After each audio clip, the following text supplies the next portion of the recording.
80 का दशक हम में से कईयों के जीवन का ऐसा गोल्डन पीरियड था जिसके साथ हमारी खूब यादें जुड़ी हुई हैं।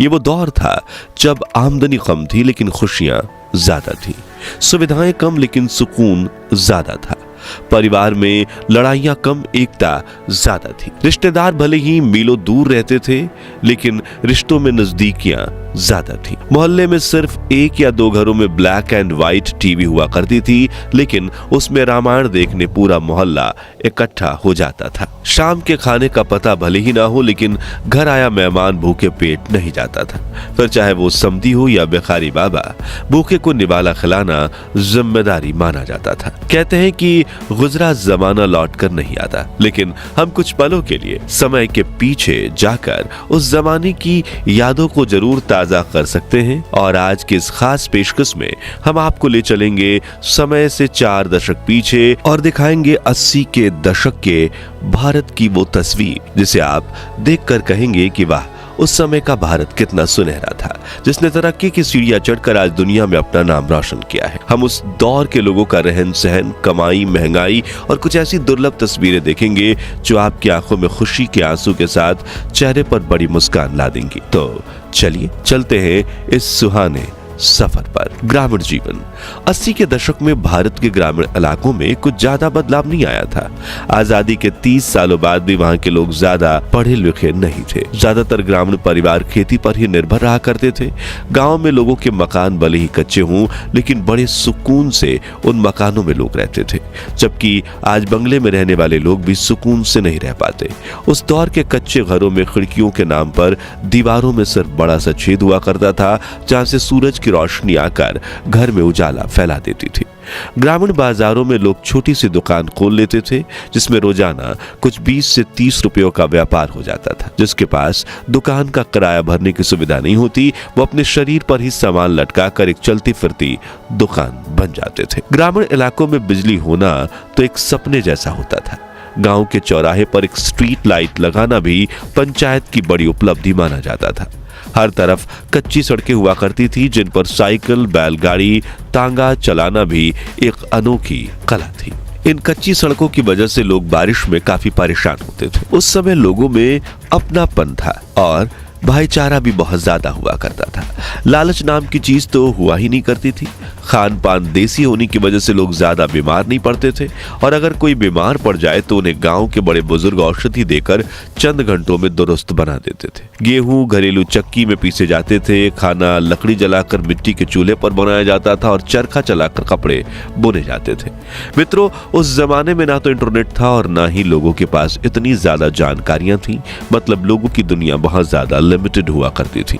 दिल्ली में रहने वाले शख्स को राजस्थान के लोगों के जीवन के बारे में कुछ खास जानकारी नहीं थी और जिस व्यक्ति को दुनिया में क्या क्या हो रहा है इस बारे में जानकारी होती थी उन्हें गांव का सबसे होशियार व्यक्ति माना जाता था। वाकई में उस दौर की बात ही अलग थी, क्योंकि तब रिश्तों में प्यार मोहब्बत था, लाज शर्म और लिहाज रखा जाता था। चारों ओर घने जंगल थे और आज की तुलना में लाखों गुना साफ सफाई थी। सड़कों पर भी, लोगों के दिलों में भी। शहरी जीवन सन 1981 में भारत का साक्षरता दर महज 43% था, लेकिन अब लोगों को पढ़ाई की अहमियत समझ में आने लगी थी।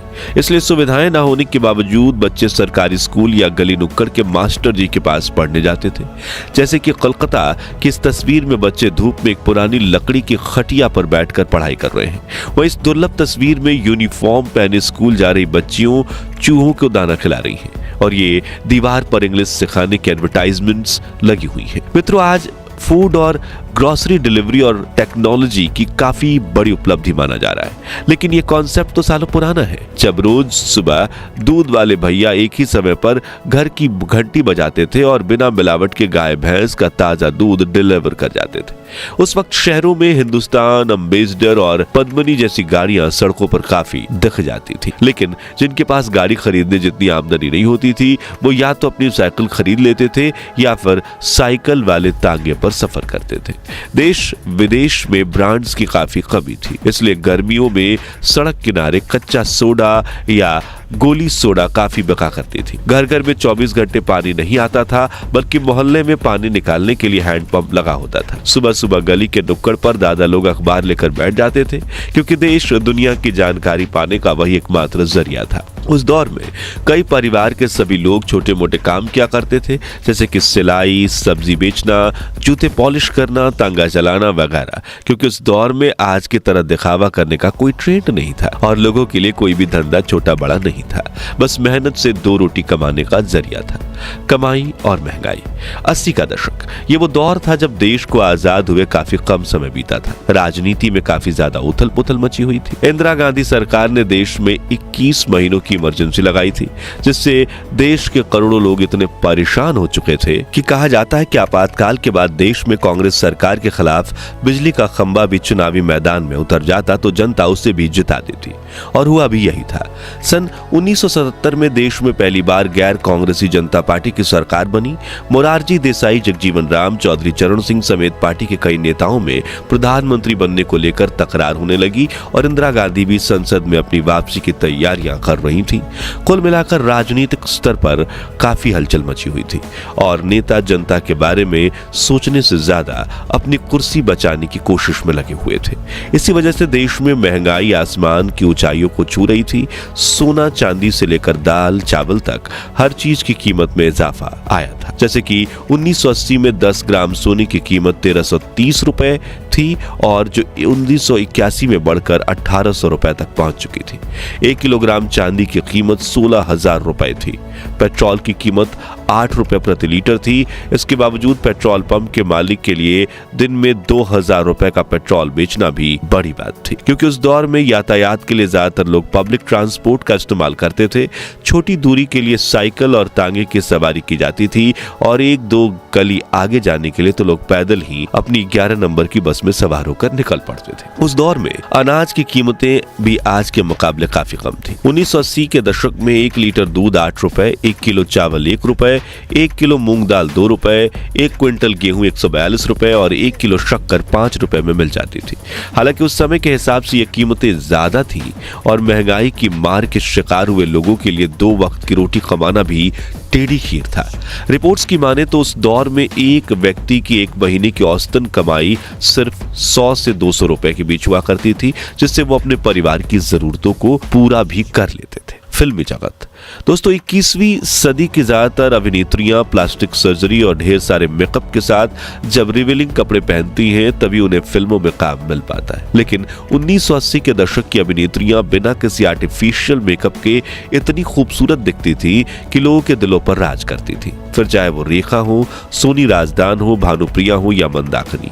और स्क्रीन पर आप जिस एक्ट्रेस की तस्वीर देख रहे हैं वो उस समय की मॉडर्न एक्ट्रेस तनुजा मुखर्जी है, जो काजोल और तनीषा मुखर्जी की मां है। तनुजा ने हिंदी, मराठी, बंगाली, गुजराती फिल्मों में काम किया था और खूब नाम कमाया। उस दौर में भारत में धीरे धीरे पश्चिमी सभ्यता को अपनाने की शुरुआत हुई थी, जिसे सबसे पहले अपनाया था फिल्मी जगत के अदाकाराओं ने। जैसे कि यहाँ प्रेमा नारायण की दुर्लभ तस्वीर है, जिन्होंने 1971 में मिस वर्ल्ड कंपटीशन में इंडिया को रिप्रेजेंट किया था। वहीं 80 के दशक में अभिनेत्रियों की तरह हिंदी फिल्म इंडस्ट्री के अभिनेता भी विश्व स्तर पर काफी प्रचलित होने लगे थे और स्क्रीन पर आप धर्मेंद्र पाजी, हेमा मालिनी और निरूपा की फिल्म मां की शूटिंग के दौरान खींची गई कुछ दुर्लभ तस्वीरें देख रहे हैं। इस फिल्म में इन्होंने असल में बाघ और शेर के साथ शूटिंग की थी। अंतर्राष्ट्रीय स्तर पर भारत की ताकत। 1971 में बांग्लादेश लिबरेशन वॉर चल रही थी। तभी ईस्ट पाकिस्तान के हजारों लोग पाकिस्तानी सेना के कहर से बचते बचाते कलकत्ता भाग आए और ये रेयर फोटोज उन रिफ्यूजी कैंप्स में खींची गई जिन्हें भारत सरकार ने शरणार्थियों को शरण देने के लिए बनाया था। ईस्ट पाकिस्तान में जनता पर हो रहे जुर्म में दुर्गा और आयरन लेडी कही जाने वाली भारत की प्रधानमंत्री इंदिरा गांधी देख नहीं पाई और उन्होंने भारतीय सेना को बांग्लादेश को आजादी दिलवाने का आदेश दिया। और आपको यह जानकर हैरानी होगी कि भारतीय सेना ने न सिर्फ बांग्लादेश को आजादी दिलवाई बल्कि उन्होंने 93,000 पाकिस्तानी सैनिकों को सरेंडर करवाकर पाकिस्तान को घुटनों पर ला दिया। दोस्तों, इराक के तानाशाह सद्दाम हुसैन, जिन्होंने 1990 में गल्फ वॉर में अमेरिका समेत 35 देशों को चुनौती दी थी, वो जब इराक के उपराष्ट्रपति थे तभी उन्होंने भारत का दौरा किया था। और स्क्रीन पर आप साल 1974 की उस रेयर फुटेज को देख रहे हो जिसमें प्रधानमंत्री इंदिरा गांधी एयरपोर्ट पर सद्दाम हुसैन का स्वागत करने पहुंची थी। दोनों लीडर्स के साथ तस्वीर खिंचवाई थी, जिसके बाद भारतीय सेना ने सद्दाम हुसैन का स्वागत किया था। इसके अलावा 18 मई 1974 के दिन पोखरण में न्यूक्लियर टेस्ट करके भारत दुनिया के उन शक्तिशाली देशों की सूची में शामिल हो गया था जिसके पास परमाणु शक्ति थी। कुल मिलाकर 1980 के दशक में भारत ने काफी उतार चढ़ाव देखे, लेकिन ये वही दौर था जब हमारे देश ने एक ताकतवर राष्ट्र के रूप में विश्व स्तर पर पहचान कमाई और एक पिछड़े हुए राष्ट्र के बजाय एक विकसित देश के रूप में आगे बढ़ना शुरू किया। तो दोस्तों, पिछले 40 साल में भले ही देश की काया पलट हो गई हो, लेकिन हमारा भारत महान था, महान है और महान रहेगा। इसलिए कमेंट बॉक्स में जय हिंद जय भारत जरूर लिखिए और अपने बचपन की खूबसूरत यादों को भी हमारे YouTube परिवार के अपने अन्य सदस्यों के साथ शेयर कीजिए। और ये वीडियो अच्छा लगा हो तो इसे लाइक और शेयर करके 21,000 लाइक्स के लक्ष्य को हासिल करने में हमारी मदद कीजिए। और इस सीरीज के अगले पार्ट के लिए चैनल को सब्सक्राइब करके पास वाली घंटी जरूर बजा दीजिए। धन्यवाद।